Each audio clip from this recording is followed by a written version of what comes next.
It's time for a Model 3 or overall Tesla news update.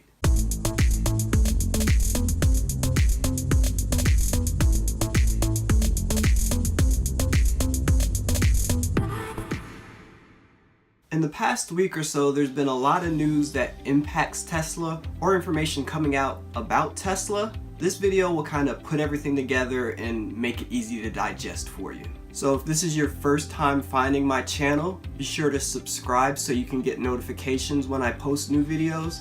And if you've watched at least 2 of my videos and you haven't subscribed yet, it's time for you to go ahead and subscribe. Give me a thumbs up and share this video with your friends. First things first, in Model 3 news, the first in-depth review video of a Model 3 has been released. You can check out the Model 3 Owners Club. I'll have a link in the description to view the video.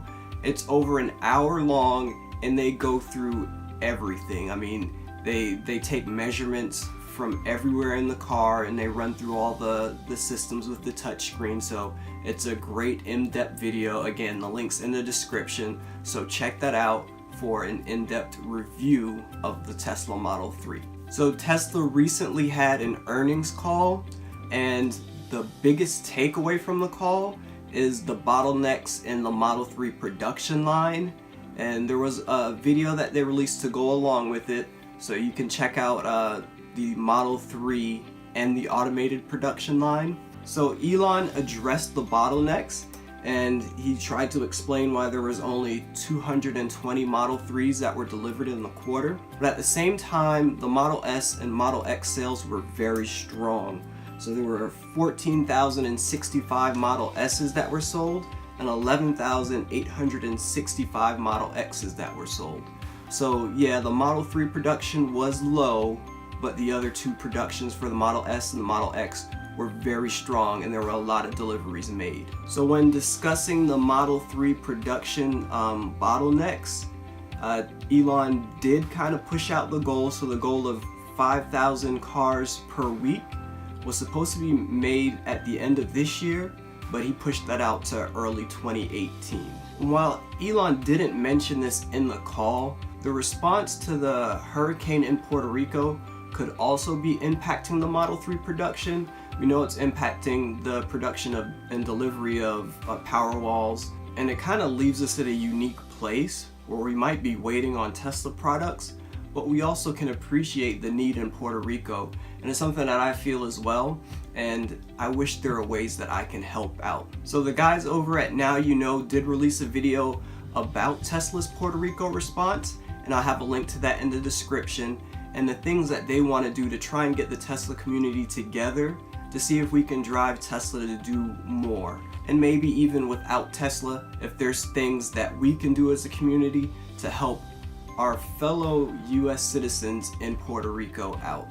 So check out the video, leave a comment. There's already almost 250 comments, and the more support and the more comments they get on there, the more of an impact that we can have and the more ideas that we can get out there. For myself, I have some Tesla t-shirts that are available for sale on Amazon. I have a link in the description. You can find them all on my Facebook page, and I will donate some of the proceeds to whatever comes about from what Now You Know is doing.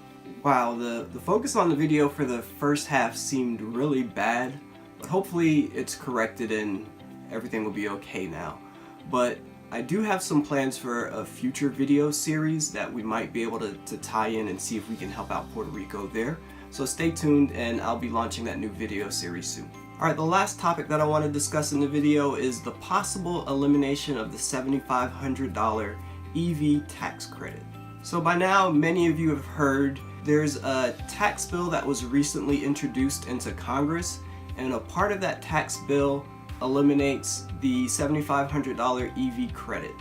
Now, there's kind of mixed reviews about it as how it would impact Tesla. Some people are saying it won't have that large of an impact on Tesla because Tesla has already taken advantage of so much of the tax credits, and others are discussing how it will impact Tesla.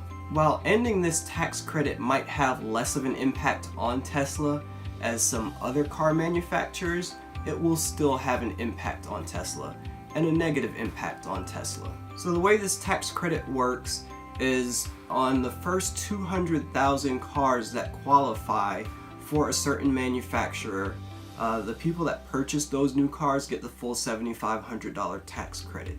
And Tesla was aware of the credit, and I think they were actually making deliveries to make sure that their customers can have maximum impact on using this credit.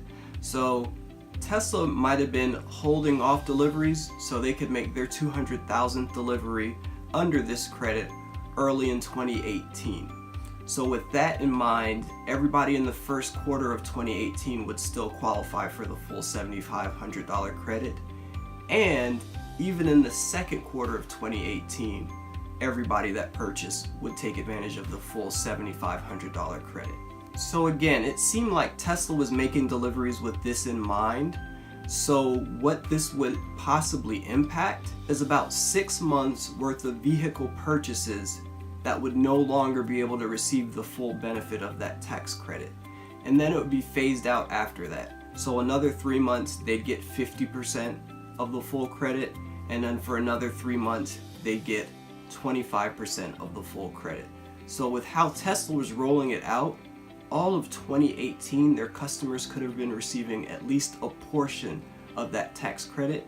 And if they achieved the 5,000 vehicles per week, then you're looking at over 250,000 vehicles that could qualify for this tax credit. And of course, all of those customers wouldn't be in the United States, so they wouldn't qualify for the credit, but still that is a large number of customers that could save up to $7,500 on their vehicle purchase. And that's a significant amount of money. And with the Model 3 and the Model 3's price point, that amount of money could make or break whether or not someone is able to purchase the vehicle or not. So when I take all of that into consideration, I think eliminating this EV tax credit would be detrimental for Tesla and Tesla customers, and as well for other EV customers. The good thing is this plan hasn't passed yet. If EV consumers came together, we can see what we can do to make sure this legislation doesn't pass. So I'm going to include in the description a link to an article that has information on how you can reach out to your congressperson and tell them that you're not in favor of this tax plan that will get rid of the EV tax credit.